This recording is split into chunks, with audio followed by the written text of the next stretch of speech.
Good afternoon, Year 3. We're going to carry on with Matilda, and we're starting a new chapter called The Ghost. There was comparative calm in the Wormwood household for about a week after the superglue episode. The experience had clearly chastened Mr. Wormwood, and he seemed temporarily to have lost his taste for boasting and bullying. Then, suddenly, he struck again. Perhaps he had a bad day at the garage and had not sold enough crummy second-hand cars. There are many things that make a man irritable when he arrives home from work in the evening, and a sensible wife will usually notice the storm signals and will leave him alone until he simmers down. When Mr. Wormwood arrived back from the garage that evening, his face was as dark as a thundercloud, and somebody was clearly for the high jump pretty soon. His wife recognised the signs immediately and made herself scarce. He then strode into the living room. Matilda happened to be curled up in an armchair in the corner, totally absorbed in a book.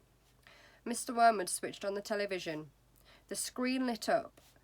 The programme blared. Mr. Wormwood glared at Matilda. She hadn't moved. She had somehow trained herself by now to block her ears to the ghastly sound of the dreaded box. She kept right on reading, and for some reason this infuriated the father.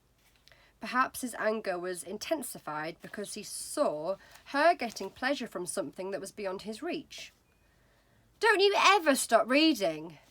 he snapped at her. "Oh, hello, Daddy," she said pleasantly. "Did you have a good day?" "What's this trash?" he said, snatching the book from her hands. "It isn't trash, Daddy, it's lovely. It's called The Red Pony. It's by John Steinbeck, an American writer." "Why don't you try it? You'd love it." "Filth," Mr. Wormwood said. "If it's by an American, it's certain to be filth. That's all they write about." "No, Daddy, it's beautiful. Honestly, it is. It's about—" "I don't want to know what it's about," Mr. Wormwood barked. "I'm fed up with your reading anyway. Go and find yourself something useful to do." With frightening suddenness, he now began ripping the pages from the book in handfuls and throwing them into the waste paper basket. Matilda froze in horror. The father kept going. There seemed little doubt that the man felt some kind of jealousy. "How dare she?" he seemed to be saying with each rip of the page. "How dare she enjoying reading books when he couldn't? How dare she?" "That's my library book," Matilda cried. "It doesn't belong to me. I have to return it to Mrs. Phelps." "Then you'll have to buy another one, won't you?" the father said, still tearing out pages.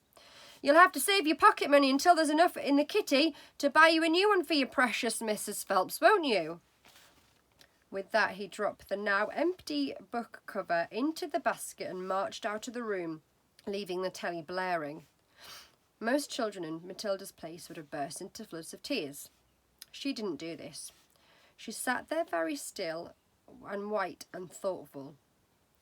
She seemed to know that neither crying or sulking would ever get anybody anywhere. The only sensible thing to do when you are attacked is, as Napoleon once said, to counterattack. Matilda's wonderfully subtle mind was already at work devising yet another suitable punishment for the poisonous parent. The plan that was now beginning to hatch in her mind deepened, however, upon whether or not Fred's parrot was really as good a talker as Fred made out. Fred was one of Matilda's friends. He was a small boy of 6 who lived just around the corner from her, and for days he had been going on about this great talking parrot that his father had given him. So the following afternoon, as Mrs. Wormwood had departed in her car for another session of bingo, Matilda set out to Fred's house to investigate. She knocked on his door and asked if he would be kind enough to show her the famous bird. Fred was delighted and led her up to his bedroom, where a truly magnificent blue and yellow parrot sat in a tall cage. "There it is," Fred said. "His name is Chopper." "Make it talk," Matilda said. "You can't make it talk," Fred said. "You have to be patient. It'll talk when it feels like it." They hung around waiting. Suddenly, the parrot said, "Hello, hello, hello." It was exactly like a human voice. Matilda said, "That's amazing. What else can it say?" "Rattle my bones," the parrot said, giving a wonderful imitation of a spooky voice. "Rattle my bones." "He's always saying that," Fred told her. "What else can he say?" Matilda asked. "That's about it," Fred said, "but it's pretty marvellous, don't you think?" "It's fabulous," Matilda said. "Will you lend him to me just for one night?" "No," said Fred, "certainly not." "I'll give you my next week's pocket money," Matilda said.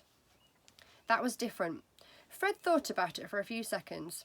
"All right then," he said, "if you promise to return him tomorrow." Matilda staggered back to her own empty house, carrying the tall cage in both hands. There was a large fireplace in the dining room, and she was now set about wedging the cage up the chimney and out of sight. This wasn't so easy, but she managed it in the end. "Hello, hello, hello," the bird called out down to her. "Hello, hello." "Shut up, you nut," Matilda said, and she went out to wash the soot off her hands. That evening, while the mother, father, brother and Matilda were having supper as usual in the living room in front of the television, a voice came loud and clear from the dining room across the hall. "Hello, hello, hello," it said. "Harry!" cried the mother, turning white. "There's someone in the house! I heard a voice." "So did I," the brother said. Matilda jumped up and switched off the telly. "Shh," she said. "Listen." They all stopped eating and sat there very tense, listening. "Hello, hello, hello," came the voice again. "There it is," cried the brother. "It's burglars," hissed the mother. "They're in the dining room." "I think they are," the father said, sitting tight. "Then go and catch them, Harry," hissed the mother. "Go and collar them red-handed." The father didn't move. He seemed in no hurry to dash off and be a hero. His face had actually turned grey. "Get on with it," hissed the mother. "They're probably after the silver." The husband wiped his lips nervously with his napkin. "Why don't we all go and look together?" he said. "Come on then," the brother said. "Come on, Mum." "They're definitely in the dining room," Matilda whispered. "I'm sure they are." The mother grabbed a poker from the fireplace. The father took a golf club that was standing in the corner. The brother seized a table lamp, ripping the plug out of its socket. Matilda took the knife that she had been eating with, and all four of them crept towards the dining room door, the father keeping well behind the others. "Hello, hello, hello," the voice came again. "Come on," Matilda cried, and she burst into the room, brandishing her knife. "Stick 'em up," she yelled. "We've caught you." The others followed her, waving their weapons. Then they stopped. They stared around the room. There was no one there. "There's no one here," the father said, greatly relieved. "I heard him, Harry," the mother shrieked, still quaking. "I distinctively heard his voice. So did you." "I'm certain I heard him," Matilda cried. "He's in here somewhere." She began searching behind the sofa and behind the curtains. Then came the voice again, soft and spooky this time. "Rattle my bones," it said. "Rattle my bones." They all jumped, including Matilda, who was a pretty good actress. They stared around the room. Still, there was nobody there. "It's a ghost," said Matilda. "Heaven help us," cried the mother, clutching her husband around the neck. "I know it's a ghost," Matilda said. "I've heard it in here before. This room's haunted. I thought you knew that." "Save us," the mother screamed, almost throttling her husband. "I'm getting out of here," the father said, greyer than ever now. They all fled, slamming the door behind them. The next afternoon, Matilda managed to get a rather sooty and grumpy parrot down from the chimney and out of the house without being seen. She carried it through the back door and ran with it all the way to Fred's house. "Did it behave itself?" Fred asked her. "We had a lovely time with it," Matilda said. "My parents adored it." Okay, and that's the end of that chapter. I hope you enjoyed it.